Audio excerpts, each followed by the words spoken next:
안녕하세요. 고요사 북클럽입니다. 오늘 읽을 책은 손경주 작가님의 바람이 분다입니다. 손경주 소설집 바람이 분다의 표제작입니다. 손경주 작가님 소설 비 오는 날도 낭독을 한 적이 있습니다. 바람이 분다 이 소설은 메밀 꽃필 무렵을 모티브로 쓴 단편 소설이며 장돌뱅이로 살아가고 있는 허씨의 삶 속에서 어렵게 살아가는 소시민의 생활과 또한 시골 오일장의 모습도 엿볼 수 있습니다. 평생을 떠돌아다니며 살고 있는 그의 허허로운 이야기 속으로 들어가 보겠습니다. 구독과 좋아요 부탁드립니다. 편안한 시간 되세요.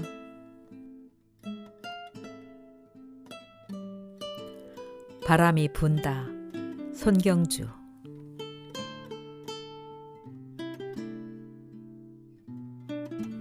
날이 흐리다. 해는 오전에 잠깐 얼굴을 내밀곤 누구 꿰매 술추렴이라도 하는가 영 나올 기미를 보이지 않는다. 날씨가 꾸물거리고 바람이 찬 탓인지 아니면 겨울장이란 게 애당초 그런 것인지 사람들이 모여들긴커녕 바람만 몰려든다. 하천 건너 빈 들에서 불어오는 바람은 장터 안에 천막을 흔들고 장사치들의 양 뺨을 호되게 후려친 후 바닥에 널린 허접 쓰레기를 몰아간다. 사람들이 평소에 채 반도 나오지 않았다 싶은데 장은 파장 분위기다. 강아지와 고양이를 팔던 할아범은 벌써 들어갔고 굳으며 가방을 수선하는 갓바치도 짐을 싼다. 국밥 많은 순돌레가 한 대부터 그릇을 거두며 의자와 탁자를 접고 있다.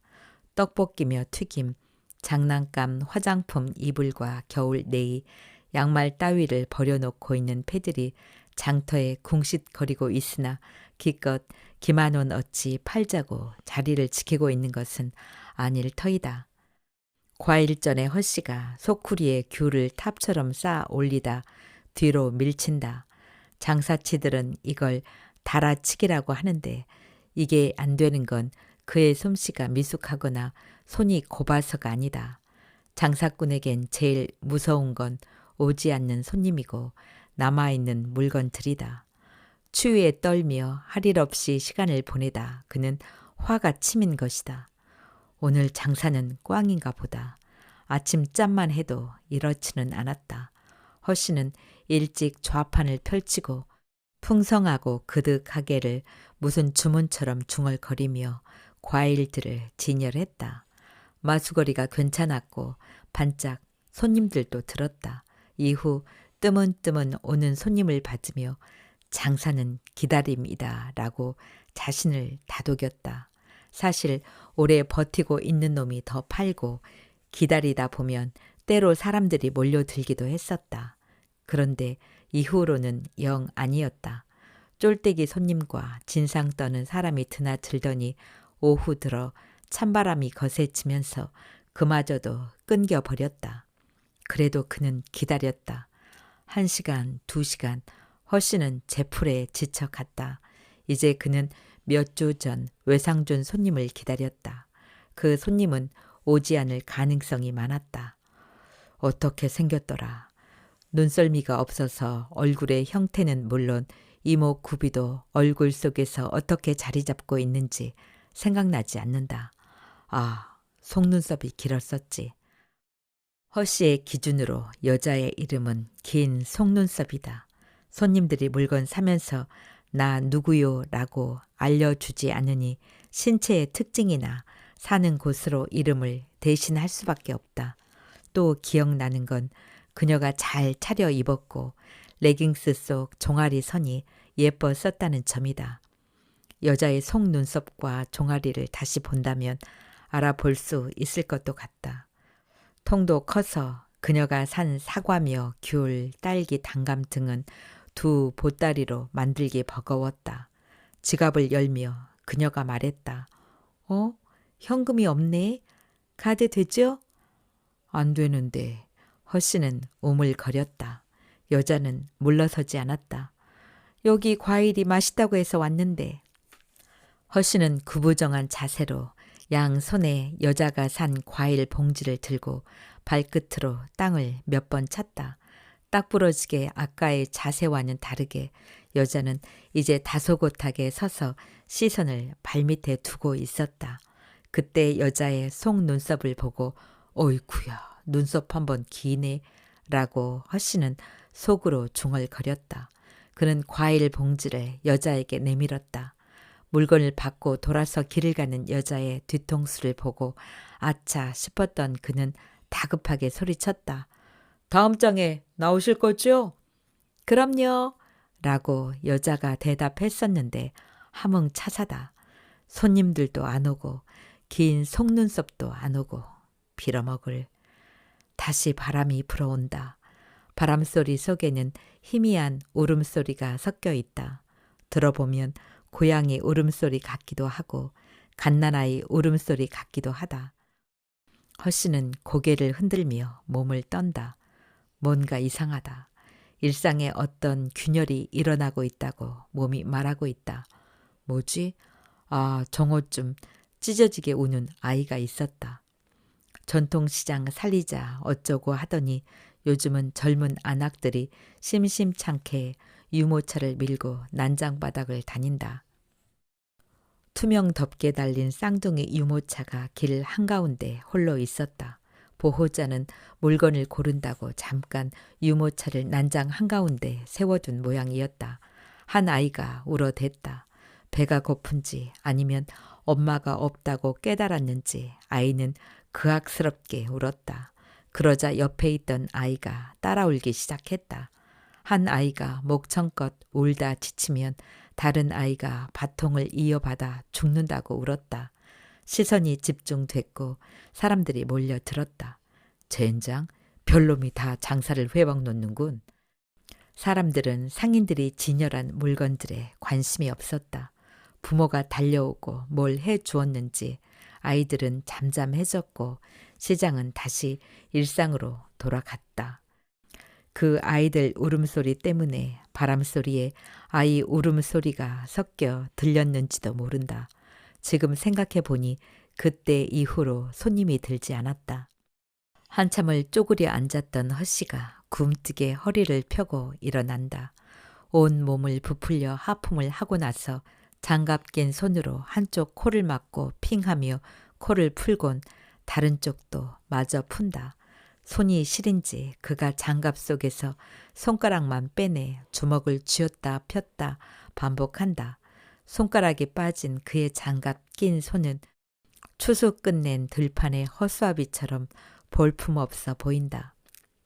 허씨의 마른 몸피는 빠른 하관에 날선 콧날, 거뭇한 살결과 보태져 그를 강팍한 사람으로 보이게 했다.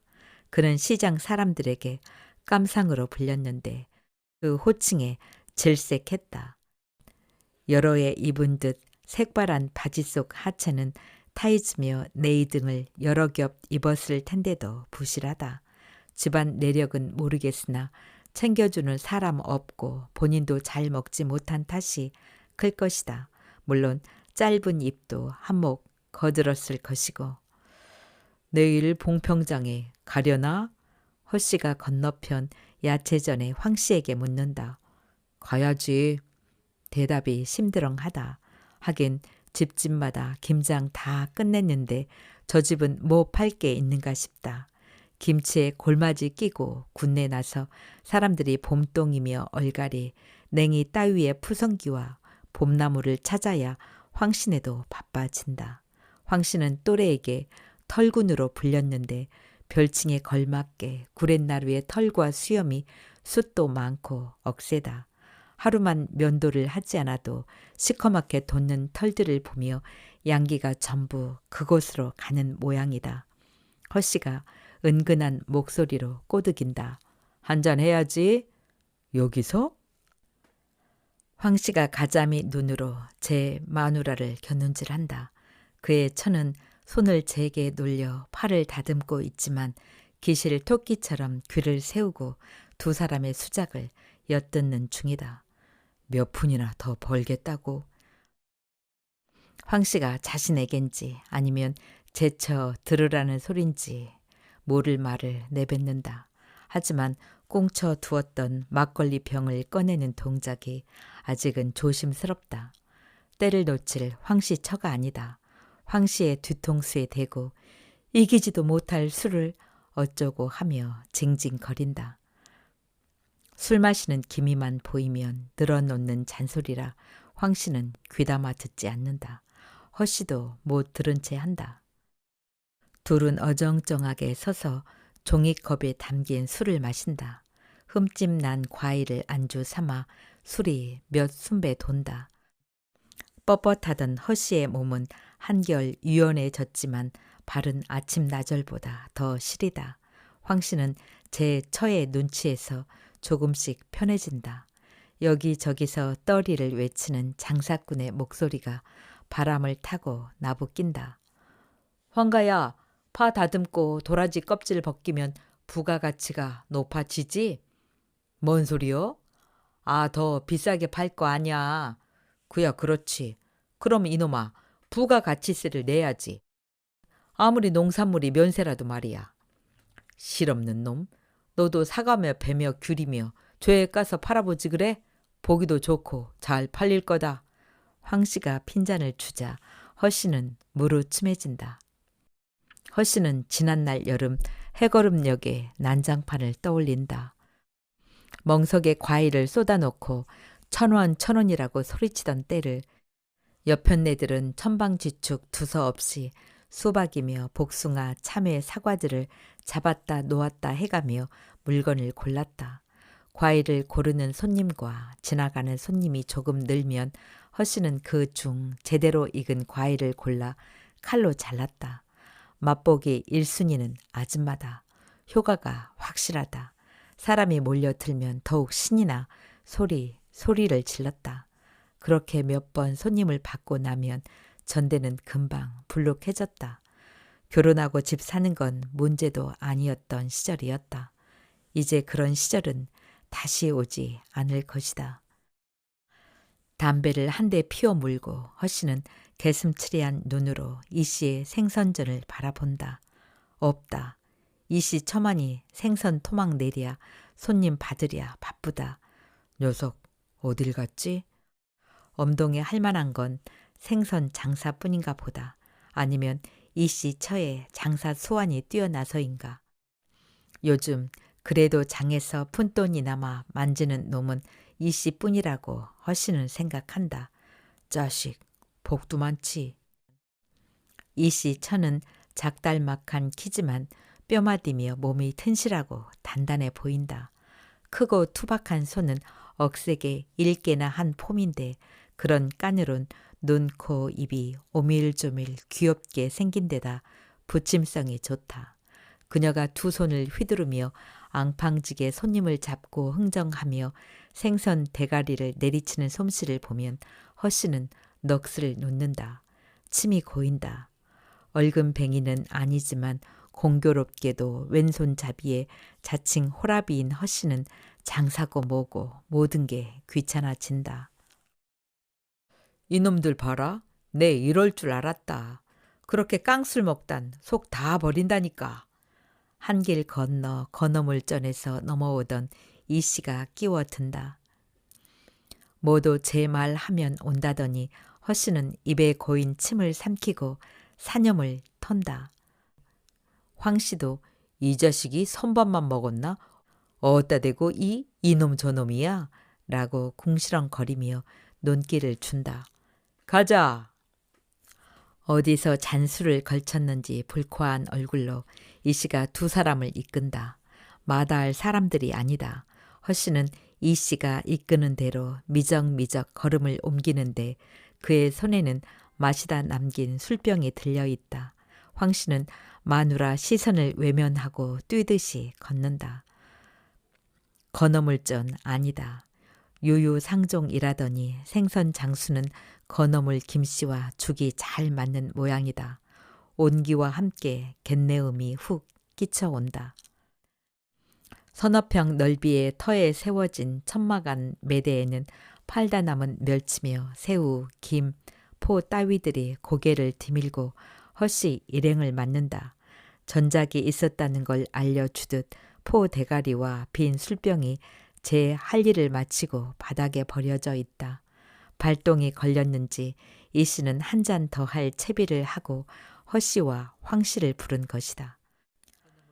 건어물 김이 꺼져 들던 드럼통 난로 안 화토불에 꼬챙이를 넣어 휘젓자 다시 불길이 인다.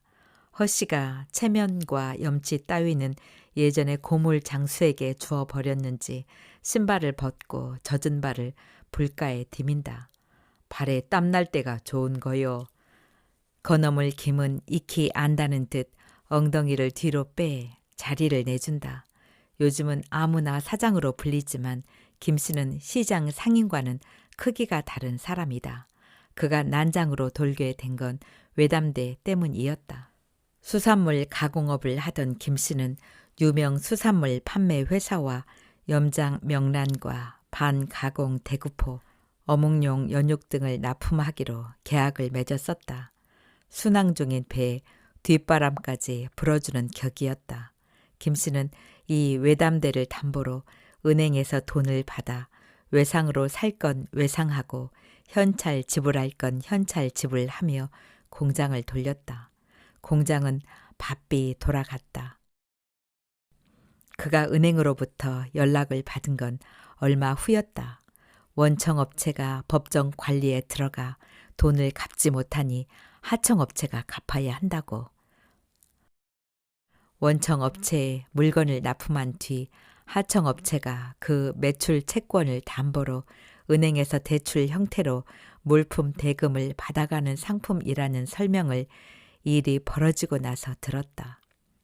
원청업체의 납품은 끝난 상태였다. 돈을 돌리지 못한 김 씨는 신용 불량자가 됐다. 밖으로 나앉은 그는 몇 달을 술만 마시며 보내다 살아보자고 마음을 다잡고 장에 나온 터였다. 은행에 갚지 못한 채무에는 지금도 연 15%의 연체 이자가 붙고 있다. 허 씨가 발을 말리는 사이 이 씨는 불을 여투고 은박지 깐 철판 위에 목살을 올려놓는다. 고기도 있고 한데 내 풋고추하고 깻잎이나 좀 내오지. 누가 야채장수 아니랄까봐 황 씨가 격식을 갖춘다. 이제 마누라는 안중에도 없는 모양이다. 고추장도 있으면 금상첨화고. 허 씨가 슬쩍 뭉친다.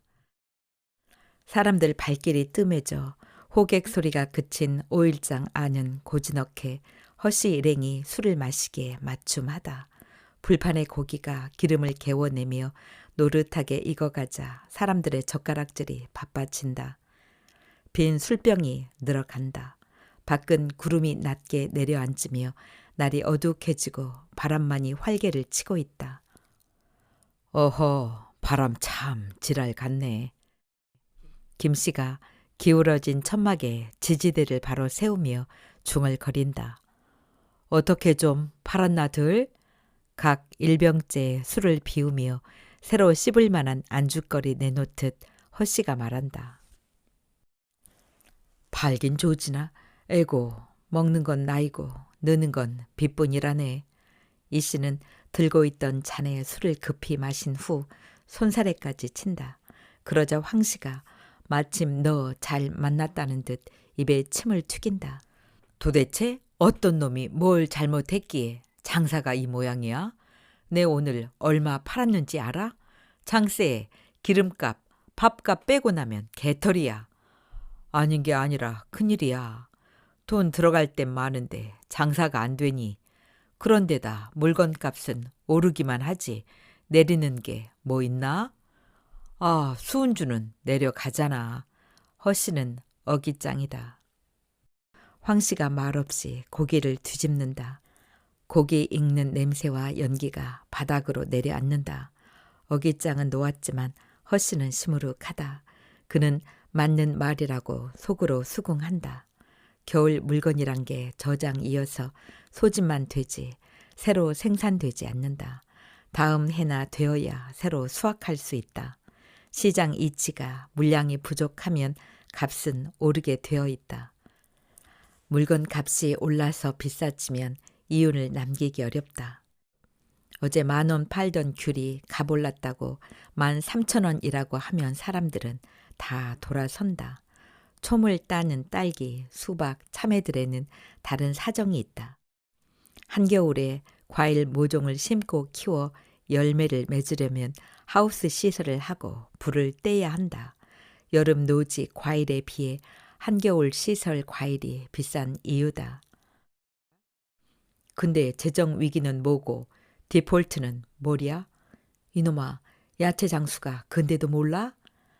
허씨가 퉁을 놓았는데도 황씨는 진지하다. 나 정말 궁금해서 그런다니께? 김 사장은 알 거 아니야. 김씨의 낯빛이 곤욕스러워진다. 조용히 술이나 마시며 시장 돌아가는 이야기만 들으려고 하는데 말 시킨다. 물론 알고 있다. 살기 힘들다는 거.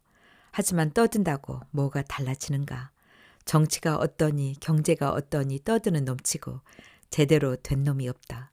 나중에 보면 그런 놈은 꼭 뒷돈 받아 챙기는 브로커질이다. 하지만 묻는데 대답을 안 할 수도 없다. 이젠 이들이 김씨에게 친구다. 사업하던 시절 친구는 많았었다. 그러나 사업이 망가지자 힘내라며 찾아와 술 한잔 사는 친구는 없었다. 그러니까 유럽의 몇몇 나라에서 돈을 펑펑 썼다는 거야. 나라가 국민들에게 무상의료니 실업급여니 해가며 말이지. 정치인이 표 얻으려고. 이걸 표풀 아니 포퓰리즘이라 한다지. 문제는 곳간이 벼서 다른 나라 돈을 갖다 썼다는 거야. 그러니까 재정 적자. 그건 땡전 한 푼은커녕 빚밖에 없다는 거고. 디폴트는 국가 간에 돈 빌려 놓고 더 빌려달라고 손 벌리니까 빌려준다는 놈이 못 빌려준다는 거지. 그러니까 좋다. 배째라는 거지. 그래서 그만할게. 조리 있게 설명하려는 김씨의 생각과 달리 말은 엉키고 만다. 그는 평상시에는 차분하다가도 급해지면 말을 더듬는다. 그리곤 제풀에 말을 닫는다. 근데 그 먼 나라의 불똥이 왜 여기까지 튕겨? 탕군이래 오늘이 가장 잘 산다잖아. 정말 잘 사는 거 맞아? 난 살기가 팍팍해. 그만해라. 넌들 모르는데 난들 어찌 알겠냐. 맞아. 우리네가 그 켰속이야 알 수가 있나. 하루 벌어 하루 사는 장돌뱅이 인생인데. 젠장 골치 아픈 소리 치우고 우리 술도 깰 겸 노래방에서 노래나 한 자락 하자. 허씨의 제안에 사람들은 잠시 딴전을 핀다. 특히 황씨는 움찔 놀라기까지 한다. 사실 돈도 아깝지만 도끼는 뜨고 지키는 마누라 때문에 그곳에 간다는 건 그로서는 이혼 서류에 도장 찍을 정도의 용기가 필요하다. 아니 전에 허씨 따라 가보기는 했다. 그날따라 서로 의기투합됐고 술도 적당히 취했으며 이래 살아도 한 세상 저래 살아도 한 세상이라는 심보가 발동됐던 것이다. 간만에 맥주 시키고 도우미 불렀다.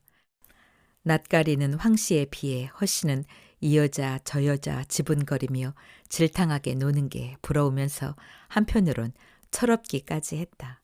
노래방을 나오니 벌건 대낮이었다. 뒷감당을 어떻게 해야 하나 하는 걱정과 함께 되먹지 못한 것들에 대한 불쾌감이 스멀거렸다. 가슴은커녕 손 한 번 잡기도 어려웠다. 누가 그런 데를 노래만 하러 오겠는가 말이다.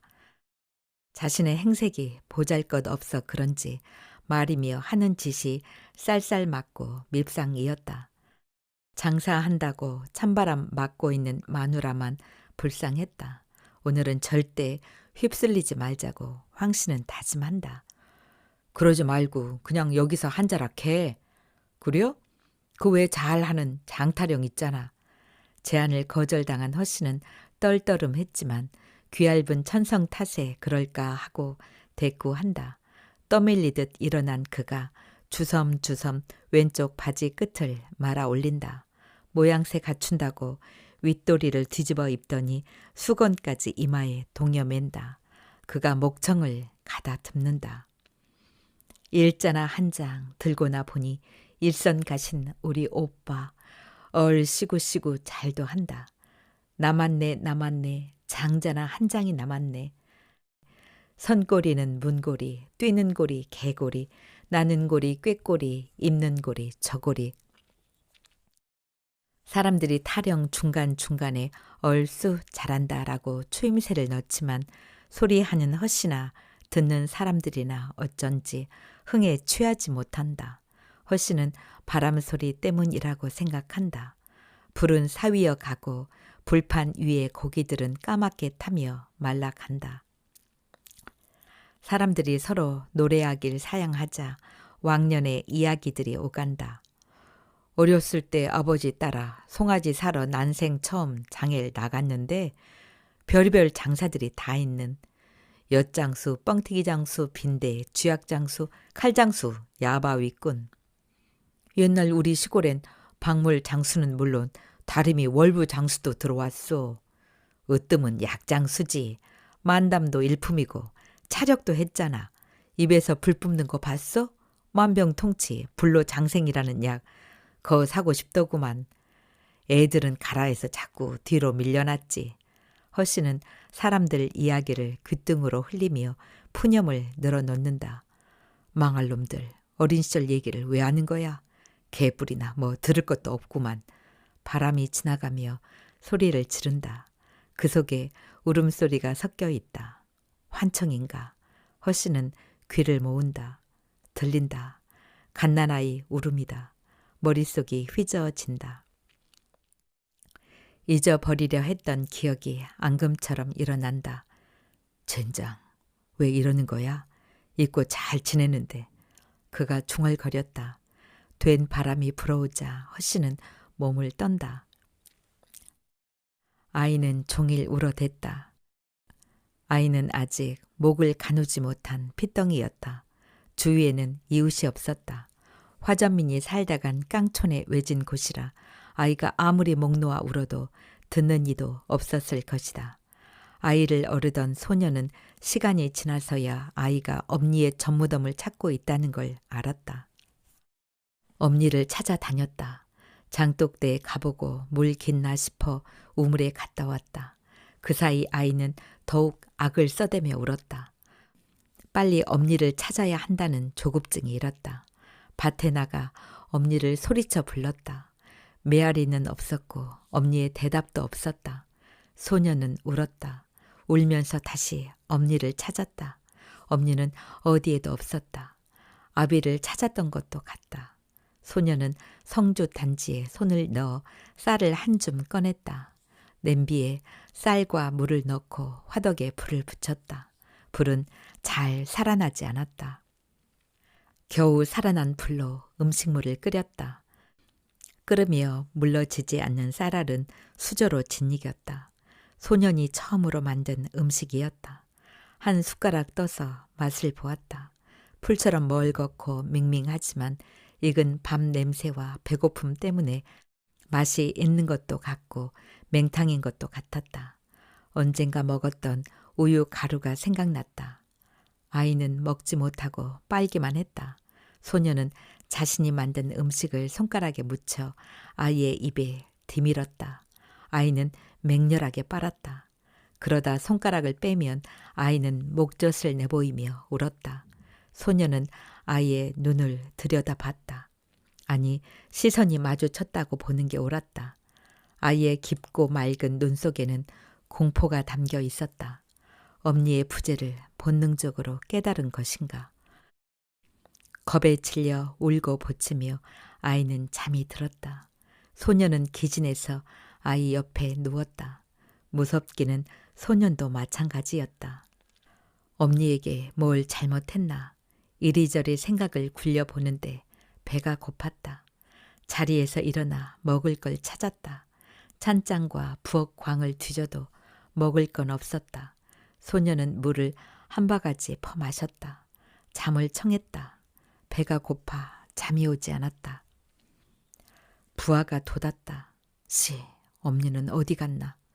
설핏 잠이 들었는데 다시 아이 울음소리가 들려왔다. 오밤중이었다. 어둠과 부모의 부재에서 오는 무섬증에 소녀는 아이와 같이 길게 울었다. 이튿날도 아이의 울음과 함께 하루가 시작되었다.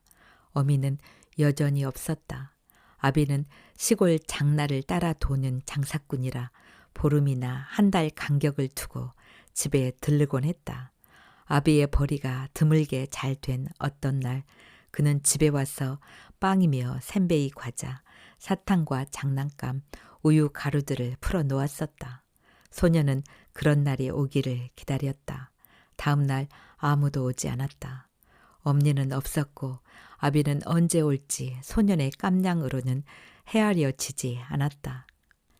소년의 세계는 집과 울타리 밖 20리를 넘어서지 못했다. 읍내에 가고 차를 탄 적도 있으나 그건 보호자를 대동한 경우였다. 소년은 집안에서 종종 걸음을 쳤다. 소년에겐 매 순간 모든 일이 낯설고 버거웠다. 일과는 아이의 울음에 맞서서 먹을 것을 찾아내고 아이에게 먹이는 일이었다. 광에서 씨감자를 찾았고 사다리를 가져다 석가래에 걸린 명태를 걷어냈다. 옥수수는 익지 않았다. 닭이 소년 앞에서 날아다니고 있었다. 칼로 유리를 긁는 듯 날카로운 아이 울음소리는 시도 때도 없이 들려왔다. 아이를 어르고 먹이다 소년은 지쳐 소리치고 울었다. 아이는 오빠에게 지지 않겠다는 듯 더욱 세차게 울었다. 둘은 지쳐갔다. 아이는 울 힘이 없어 울지 못했고 소년은 울어봐야 아무것도 해결되지 않는다는 사실에 울음을 거뒀다.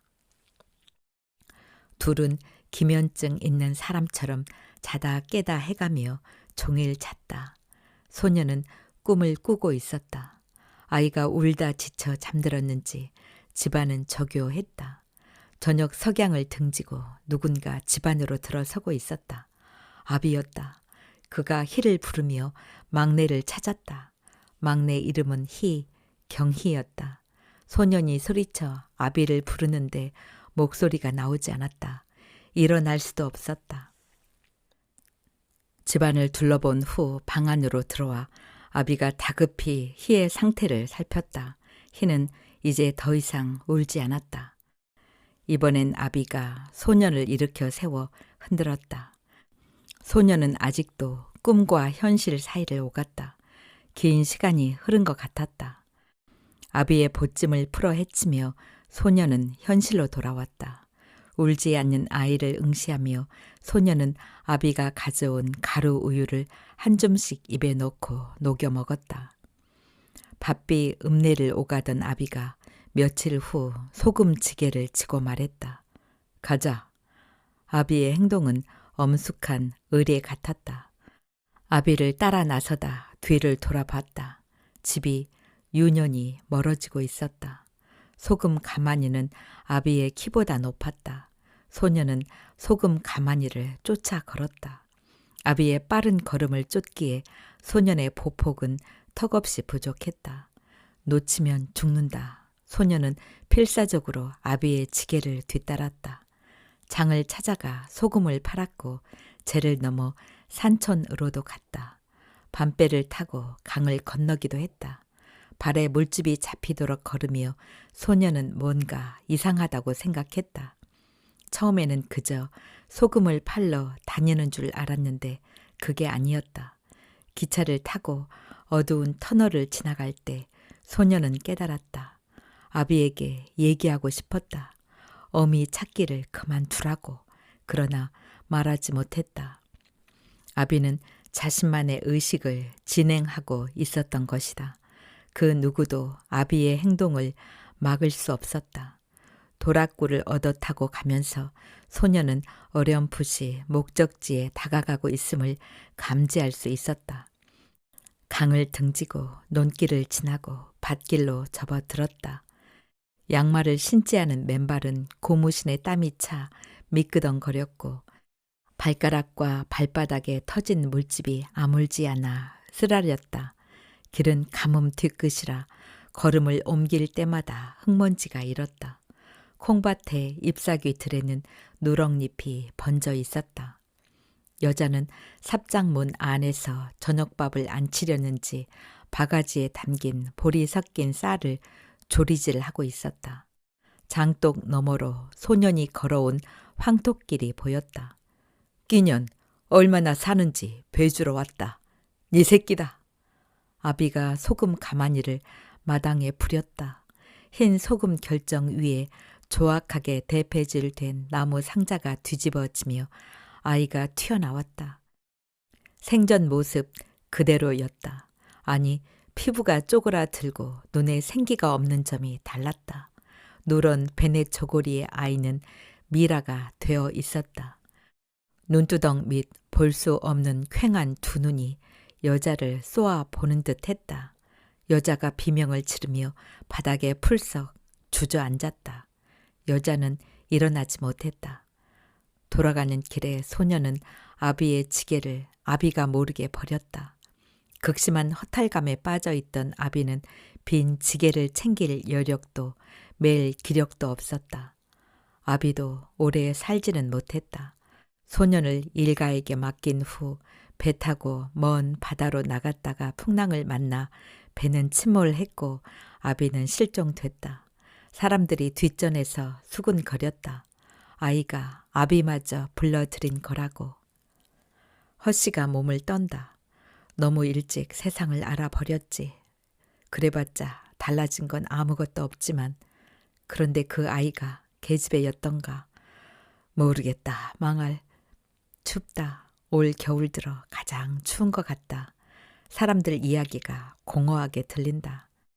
그는 우두망찰 바닥에 뒹구는 빈 술병과 명태의 누나를 응시하다 망연히 술잔을 들여다본다. 다행히 아비며 어미, 아이의 모습들이 떠오르지 않는다. 여름날 먼지 이는 흙길, 아비 지게를 필사적으로 뒤쫓던 기억만이 선명하게 떠오른다. 허씨는 자작으로 술을 마신다. 사람들도 장사가 덜 돼 그런지 침울한 분위기다. 마시는 양에 비례해 허씨의 고개는 처지고 엉덩이는 무거워져 간다. 아저씨! 허씨가 놀라 고개를 든다. 다른 사람들은 스쿠터 소리를 듣고 기척을 알고 있었던 모양이다. 꽃다방 서연이다. 술도 깰 겸 이따가 차 마시러 오셔. 다른 서비스도 있어요. 제길 오라는 속눈썹은 안 오고 서연이가 차 배달 가다 영업 일합시고 불어 들린 듯 싶다. 그녀가 누구에겐지 모를 윙크를 한다. 미끈한 종아리와 퉁퉁한 허벅지가 탐스럽다. 스쿠터 소리가 멀어진다.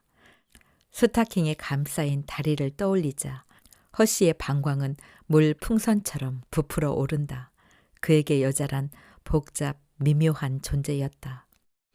다가가기 어렵고 힘들게 다가가서는 이게 아니라는 생각이 들게 되는 이놈아 침 좀 그만 흘려라. 딸 같은 애야. 사랑이야 영원하지. 다만 대상이 바뀔 뿐이어서 그렇지. 그러게 어이어 장가를 들어. 장사만 해도 그래. 마누라 있으면 좀 수월해? 혼자서는 절대 돈 못 모아. 사람들이 면박 주고 얼으며 훈계한다. 허씨가 속으로 대꾸한다. 거지 같은 놈들. 남 속도 모르고. 니들은 침 안 흘렸냐? 수컷의 본능인걸. 그런 문제도 그래. 말로는 뭘 못하겠어? 충신 한번 해주지 않는 인간들이. 그는 서글퍼지는 감정을 주체하지 못한다. 나이는 먹어가고 벌어놓은 돈 없다. 처자식도 없다. 늙음하게 사는데 애로가 더 많을 것이다. 그렇다고 가정을 꾸리고 싶다는 얘기는 아니다. 다만 남과 비교되는 자신이 견딜 수 없을 뿐이다. 이렇게 살다 죽겠지. 허씨는 존재의 유한함에 대해 비가 맺힌다. 그러다 긴 속눈썹을 떠올리며 그는 막연한 이율 배반에 진저리를 친다. 어느 결에 황씨 처가 나타나 앙알댄다. 서기 아빠, 그렇게 술 먹다 또 음주운전 걸려 면허 정지에 벌금 물려고 그러지? 그러게 당신도 운전 좀 배우랬잖아. 아까와 달리 황씨도 지지 않는다. 저러면 안 되는데. 허씨가 슬그머니 일어선다.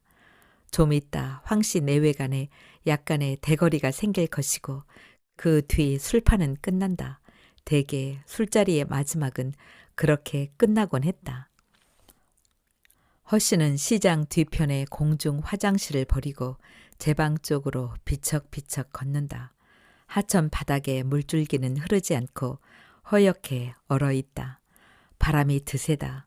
바람은 지나가는 곳에 따라 각기 다른 소리를 낸다. 그 속에 또 아이 울음소리가 섞여 있다. 휘청이는 몸을 가누며 그가 바지 지퍼를 내린다. 바람 때문에 그의 오줌 줄기가 제 방 아래로 떨어지며 흩뿌려진다. 바지 섭을 추리고 침침한 듯 그가 눈을 비빈다. 탁 트인 사방은 고만고만한 농촌 풍경이다. 10년 전이나 20년 전이나 별반 다르지 않다. 그는 눈을 감고 상상한다. 하얀 소금을 뿌려놓은 듯한 메밀꽃들의 향연을 따뜻한 가을날을 거시고 벌이 날고 향기도 분분할 것이다. 그는 잠시 취한다. 눈을 뜬다. 메밀밭은 어디에도 보이지 않는다. 아니 있다. 관상용으로 관광객을 위해 심어진 메밀밭은 허씨가 빈들을 향해 소리친다. 소리는 떠나가서 돌아오지 않는다. 어찌어찌 흘러오다 보니 오일장을 찾아다닌 게 수년이다. 그전 돈을 여투어 도시의 가게도 내봤으나 허씨에게 돌아오는 것은 실패뿐이었다. 영세 상인인 그로서는 도시 사람들이 원하는 다양한 구색과 풍부한 물량을 갖추지 못했고 화려한 언변도 상인으로서의 배포도 부족했다. 그를 더 죽어라 한 건 오르는 가게세였다. 매년 어김없이 건물주는 세를 올렸다. 카드 수수료란 것도 그의 볼을 붙잡고 늘어졌다. 생물 장사란 게 20% 마진을 볼 때도 있고 10% 마진을 볼 때가 있으며 때론 본전에 팔 때도 미칠 때도 있다. 그런데 카드 회사는 남든 미치든 사정 가리지 않고 2.5%의 수수료를 떼갔다.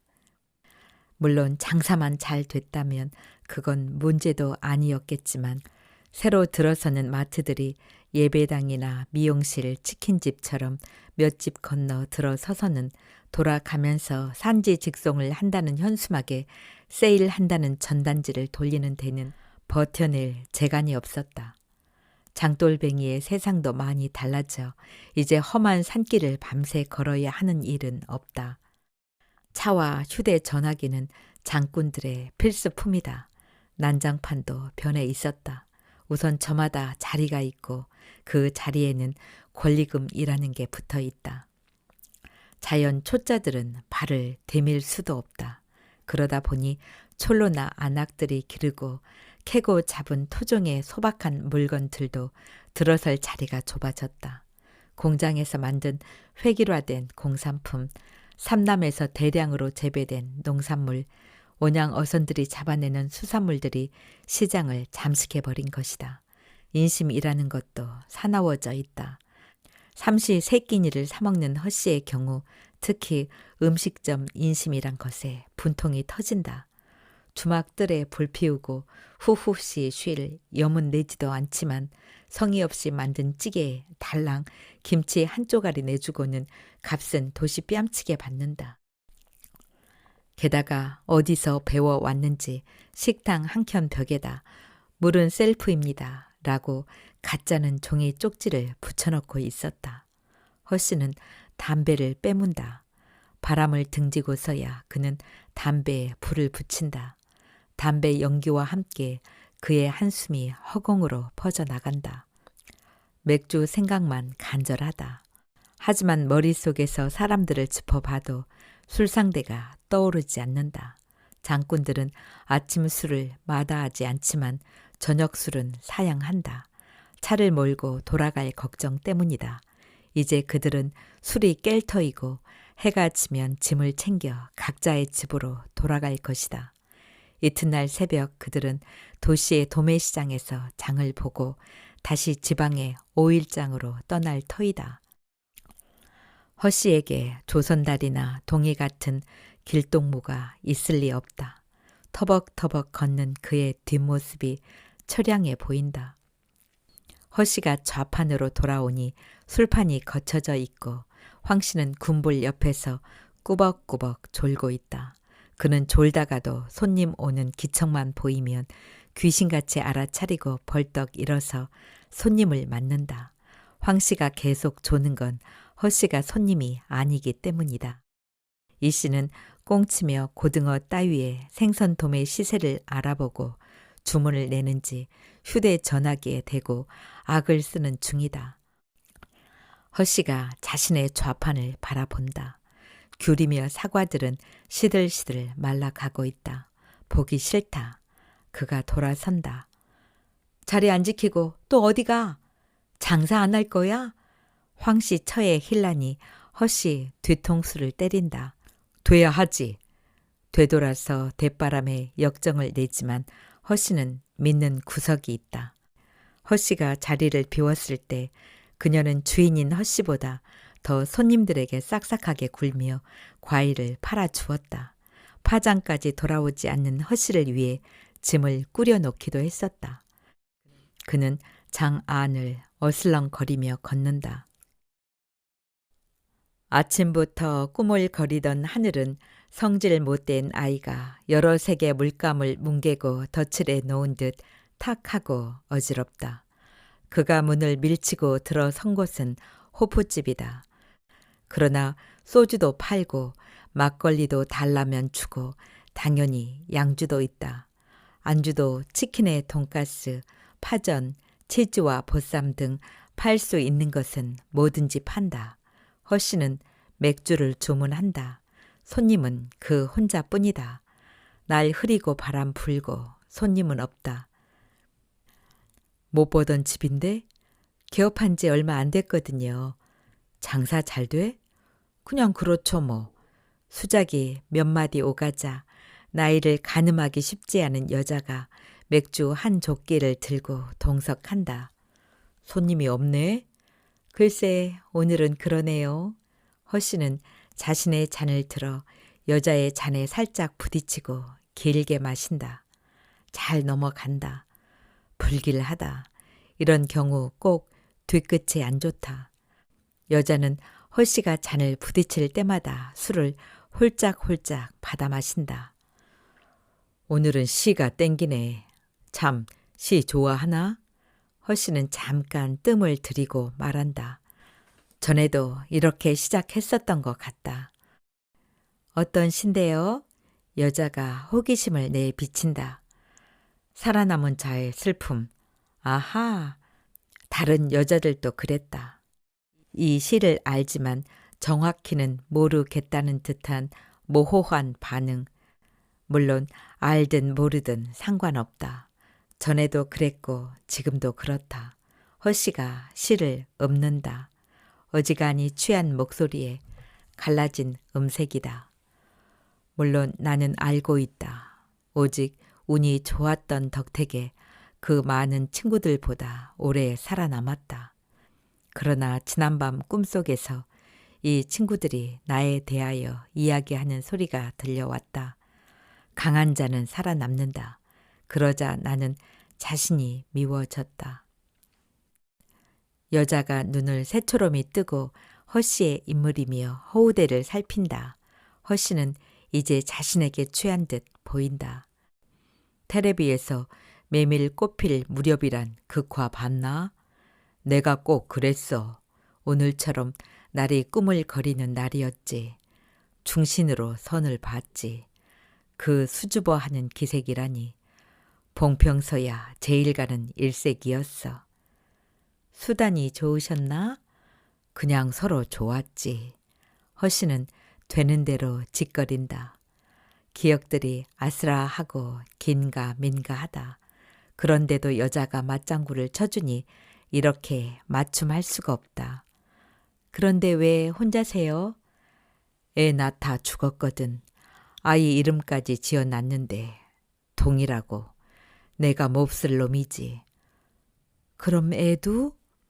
여자가 축축한 눈길을 보낸다. 이 순간 짐짓 침울한 표정으로 담배 연기를 깊게 들이마신 후 휴 하고 내 뿜어야 한다. 한숨을 한 번 더 쉬는 것도 잊지 말아야 하고 허씨는 술을 한 모금 들이킨다. 취기가 오르며 그는 자기 최면에 빠져든다. 그래, 나만 살아남았어. 살아남은 자는 슬프다. 나도 내가 싫다. 하지만 내가 뭘 잘못했는가. 그때 난 6살이었는데. 모르겠다.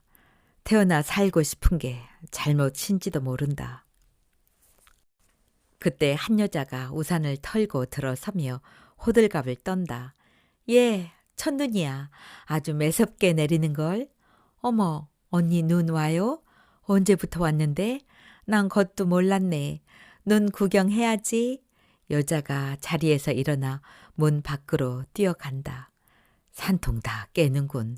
애도 아니고 눈 오는 거 처음 보는 것도 아닐 텐데. 허씨는 오만상을 찡그리며 언니란 여자를 바라본다. 그런데 낯이 익다. 누구더라? 그러나 상대방은 대번에 허씨를 알아본다. 잘 만났다, 이 사기꾼 같은 놈. 내 돈 내놔. 아, 언니 아는 사람이야? 누군데? 내가 말했잖아. 메밀꽃 필 무렵 어쩌고 하며 사기 쳤다는 놈. 살림 차려 들어앉겠다고 마음먹은 내가 미친년이었지. 방 얻고 세간까지 사드렸지 뭐니. 예, 경찰에 신고해라. 여기 사기꾼 하나 있다고. 술집 문턱을 넘어서며 허씨는 정말 재수없는 날이라고 생각했다. 허씨는 있는 돈 없는 돈 다 꺼내놓고 싹싹 빌었다. 그리고도 차용증에 불러주는 대로 각서까지 써주고 나서야 위기를 모면할 수 있었다. 술이 확 깬다. 구구한 변명이지만 그때 허씨는 그 여자와 살아볼 생각을 하기도 했었다. 그런데 하필 메밀꽃 필 무렵에서 조선다리가 입에 달고 있던 이야기, 항용 못난 것 얻어 새끼 낳고 걱정 늘고 생각만 해도 진절이 나지 라는 말이 걸렸던 것이다. 아니, 더 솔직히는 그 여자와 산다면 이번엔 엄니가 아닌 자신이 출분할 것 같아서였다. 여자는 아비처럼 자신을 찾을 것이고 여자가 길길이 뛰었던 건 배신감 때문이었을 것이다. 몰래 나올 때 밥 사 먹고 찜질방에서 자려고 돈 몇 푼 들고 나온 것이 분했을 것이다. 허씨의 얼굴에 피식 웃음이 배어져 나온다. 만약 그 여자와 살았다면 애도 생겼겠지. 집 나온 나를 찾으러 여자는 카시트에 애를 누이고 차를 몰고 다니며 엄니 아닌 아비를 찾아다녔을까. 겨울밤은 빠르게 어둠이 내리기 시작한다. 읍내에 네온 사인이 하나 둘 들어온다. 허씨는 하늘을 올려다 본다. 그러나 이지러는 젖으나 보름을 갓 지난 부드러운 빛을 흐뭇이 흘리고 있는 달은 보이지 않는다. 시커먼 하늘만이 아가리를 떡 벌린 채 버티고 있을 뿐이다. 눈은 계속 내리고 있다. 차바퀴에 체인을 감은 1톤 트럭이 라이트를 비추고 장을 빠져나가고 있다. 차는 쿨컥거리며 매캐한 연기를 뿜어낸다. 눈은 이제 쌀락눈이 되어 내린다. 이야기는 여기까지입니다. 정착하지 못하는 것도 병이라면 병일까요? 그의 인생에 한 줄기 빛이 내리기를 소망해 봅니다. 감사합니다.